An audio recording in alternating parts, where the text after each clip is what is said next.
আজকে এসেছি আমি মাঠে, ঠিক আছে। এই মাঠের একটা কোণেই আমাদের এখানে লাউ গাছ আর দুটোর মতো লাউ গাছ লাগানো ছিল। তবে সেই লাউ গাছ থেকে দেখো কতটা একদম ডগা বেরিয়েছে আর কতটা গাছগুলো একদম সতেজ হয়েছে, ঠিক আছে।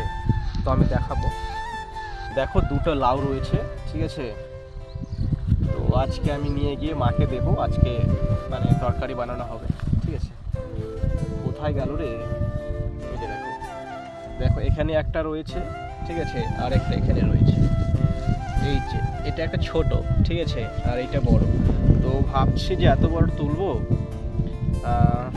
এত বড় তো আমরা তো আছি 4জন লোক, তো এত বড় কি খেতে পারবো? যাই হোক, আজকে কিছুটা খাবো, কালকে কিছুটা খাবো। তো ছোটটা রেখে দেবো, বড়টা নিয়ে যাব। তার কারণ যে একটুকু হলেও আজকে খাওয়া হবে আর কালকে জন্য রেখে দেবো। ওরে বাবরে কি শক্ত রে বড়টা। আমি আবার কাটার জিনিসও নিয়ে আসিনি, ভীষণই শক্ত। কাটার জিনিস আনলে মনে হয় কেটে দিতাম। ও বাবা, কাছে আবার কষ্ট হচ্ছে। তার একটু তুলে নিই, ঠিক আছে, 2 হাত লাগাতে হবে। ফাইনালি অনেক কষ্ট করে তুললাম, তার কারণ যে হচ্ছে আমি কাটার কোনো জিনিসই আনিনি। আর দেখো বোটাটা দেখো, একদম ঘুরিয়ে ঘুরিয়ে পেঁচিয়ে একদম কেটেছি, ঠিক আছে।